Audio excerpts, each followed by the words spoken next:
Revenge doesn't always come wrapped in fire and thunder. Sometimes it drifts in quietly, hidden inside a single word that shifts the entire balance of power. For Caitlin Clark, the story wasn't about Twitter clapbacks or emotional interviews. It was about restraint. It was about choosing silence where others would choose noise and letting the court do the talking. That decision, as small as it looked from the outside, ended up rewriting the script of women's basketball. For decades, the sport lived under gatekeepers. Certain coaches, certain programs, certain dynasties decided who mattered and who didn't.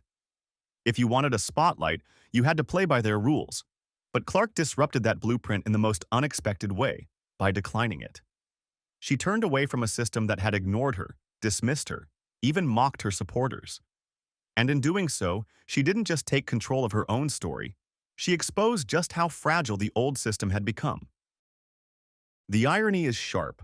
The same coach who once looked past her, who dismissed her as unnecessary, would later find himself chasing her gravity. He tried to reframe her stardom, tried to undermine her base, tried to reduce her rise to a passing fad. And yet every game, every record, every highlight reel was a quiet reminder that the power had shifted. Not because she demanded it, but because she proved it. That's where the story begins, with one young athlete who didn't shout her revenge. She whispered it. Like I said earlier, they actually had odds that, she was like third or fourth in the betting odds to be MVP of the WNBA. That's such a slap in the face to every WNBA player. It's unbelievable, right? Every young player growing up in the heartland dreams about the mecca of women's basketball, UCNN. It was the empire of banners, dynasties, and legends.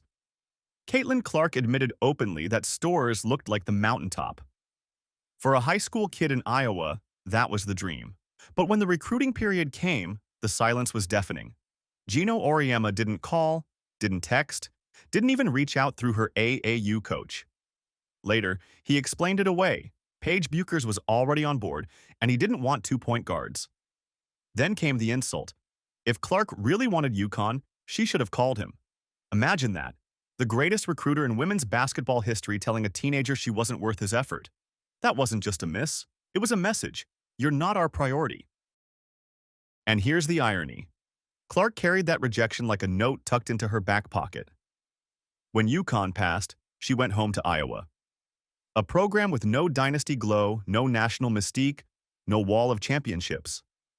On paper, it looked like settling, but for Clark, it was freedom. At Iowa, she wasn't Paige's shadow. She wasn't Geno's afterthought. She was the centerpiece, the future, the star. And from the very first game, she turned Iowa City into the epicenter of women's basketball. By the way, if you're new here, this is exactly why you should hit subscribe. On this channel, we break down women's basketball stories with all the context, drama, and details most people miss. Like this video, drop a comment with your take, and join the conversation. And if you want exclusive updates plus a free guide to the women's game, head over to basketplay.online and sign up for our free newsletter. You'll get access to behind-the-scenes insights and tools no one else is giving away.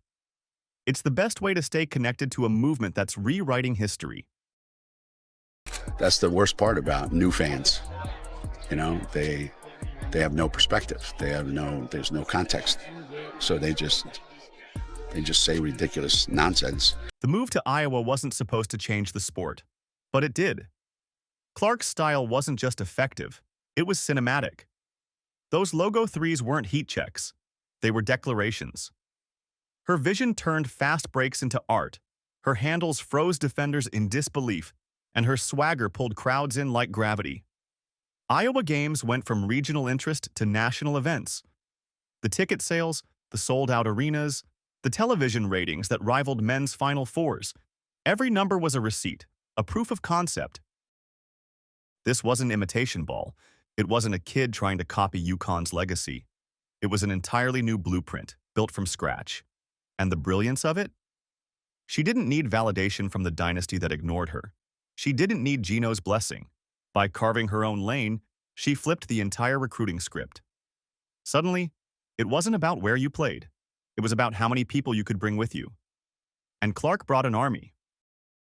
For every coach who thought Iowa was a consolation prize, the scoreboard told a different story. Clark didn't just play basketball, she became basketball's headline. She transformed a local program into a global conversation, and the more she won, the clearer it became. UConn's silence wasn't her loss, it was theirs. The delusional fan base that follows her disrespected the WNBA players by saying she's going to go in that league and tear it apart. There were actually odds on she's third or fourth in betting odds on being MVP of the WNBA. These people are so disrespectful and so unknowledgeable and so stupid that it gives women's basketball a bad name. Okay, so the kid was set up for failure right from the beginning. Gatekeepers rarely go quietly. And Geno Auriemma, who had built his reputation on control, couldn't resist weighing in as Clark's star rose. In June 2024, on The Dan Patrick Show, he didn't just analyze her game. He went after her fans. He called them delusional, stupid, and unknowledgeable for believing she could compete for MVP votes as a rookie. He pointed to betting odds that had her ranked among the top candidates and treated it like an insult to the veterans who had paved the way. What could have been a measured critique landed as arrogance. Millions of new fans had just poured into the sport. Families were showing up in Clark jerseys, kids were begging for autographs, and casual viewers were tuning into WNBA games for the first time. Instead of celebrating that surge, Geno mocked it. His words didn't just belittle Clark, they belittled the very lifeblood of women's basketball's new wave, the fans. And fans noticed. Analysts noticed. Coaches noticed. Everyone saw through the shade. For someone who had once held the sport's microphone, the comments weren't just tone-deaf. They were revealing. They showed insecurity, fear that the spotlight was moving, and frustration that the narrative was slipping away from him. And instead of embracing the shift, he resisted it. And Diana said it best. This kid's in for a rude awakening. The best part about basketball? You don't need to argue. You just play. Clark didn't respond with tweets or interviews. She responded with box scores. She responded with crossovers that made defenders stumble and deep threes that made commentators lose their voices. And when the season wrapped, the receipts were undeniable. Rookie of the Year. All WNBA first team, the first rookie to earn that since 2008. And fourth in MVP voting, exactly where those so-called delusional fans had predicted she would finish. In one season, Clark had turned mockery into prophecy. The odds Geno laughed at became reality. The fans he insulted were validated.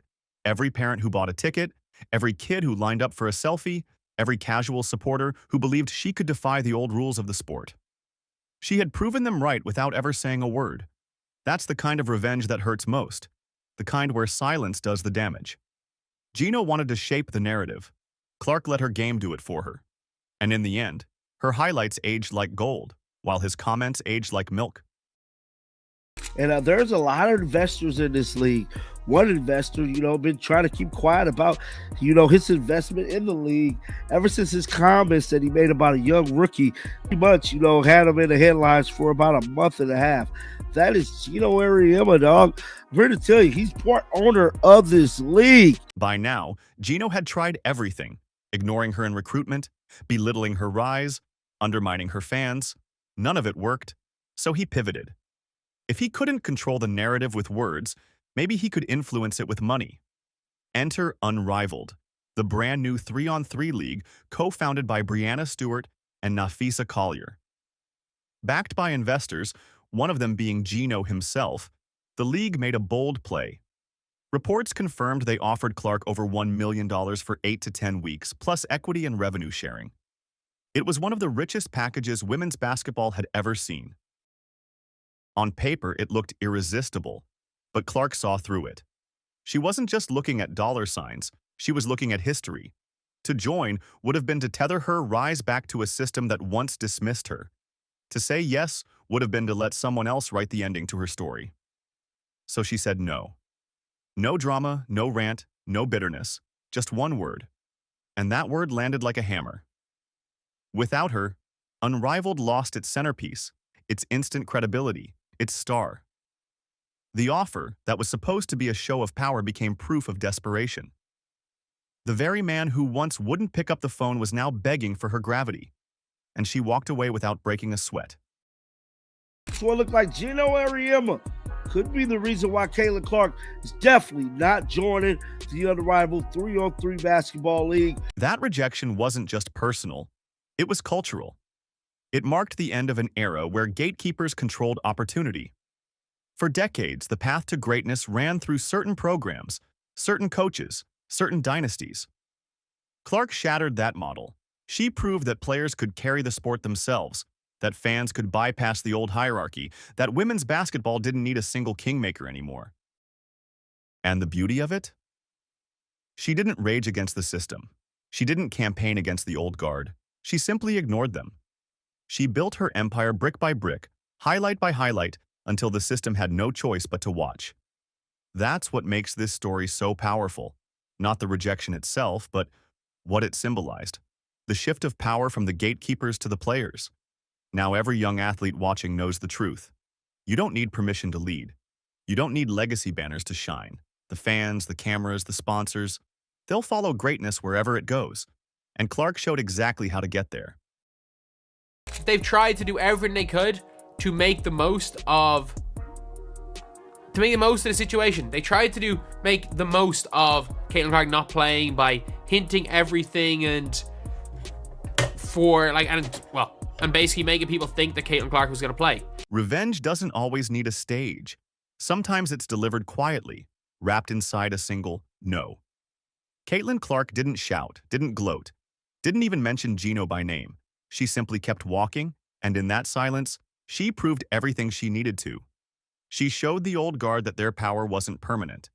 She showed fans that their belief wasn't misplaced. And she showed the sport that the future doesn't wait for permission. It builds its own throne. That's why her rejection cut so deep. It wasn't just about a contract. It was about an entire worldview crumbling. The gatekeepers no longer hold the keys. The players do. And Clark's quiet decision was the final confirmation that the sport has entered a new era. So here's where you come in. If you want to stay on top of this revolution, hit subscribe, like this video, and drop your thoughts in the comments below. And don't forget, head over to basketplay.online to join our free newsletter. You'll get exclusive women's basketball updates and a free guide that breaks down the game in ways even insiders can't give you. This is more than content. It's a community, and it's just getting started.